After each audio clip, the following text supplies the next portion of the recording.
สบายดีจ้าตอนนี้มาห้องแล้วทุกคนเอ้ยมากินข้าวเลยจ้านี่70 บาท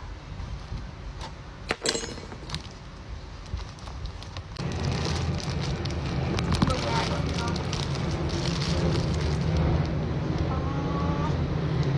70 บาท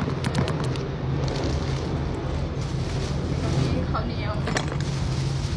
2 ห่อ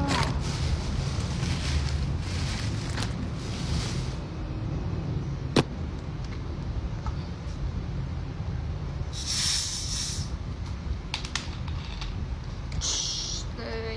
ข้นแห้งเจ้าเอ้ยขอย่างวัดมือมานี่ตอนนี้ก็11:30เลยฮ้อน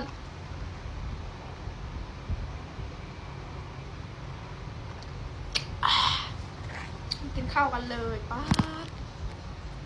สมตำบ่มีพักเนาะ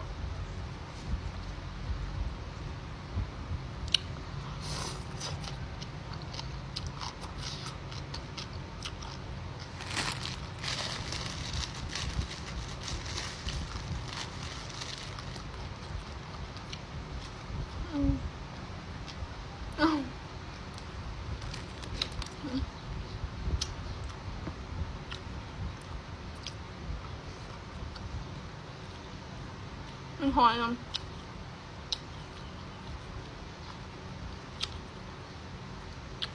ผิวขาวแห้ง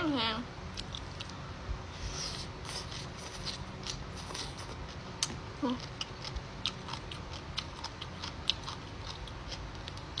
โอ้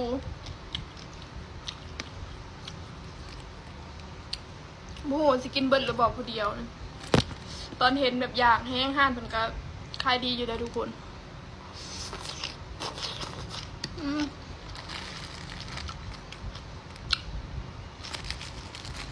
แบบนั้น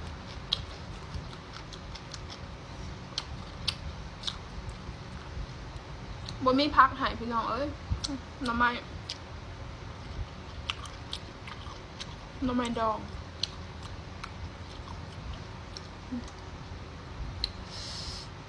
70 บาท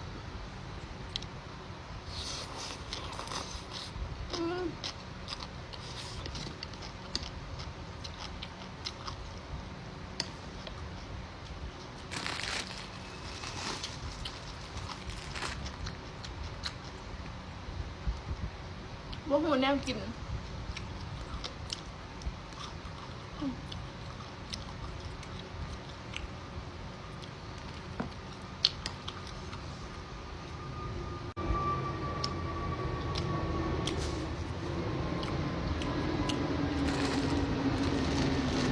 อยากเขาแห้ง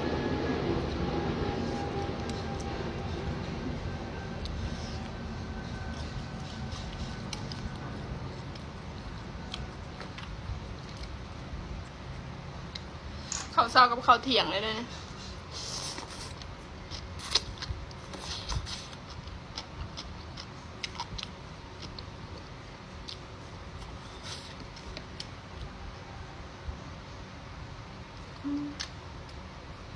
เผ็ดบวกกับนี้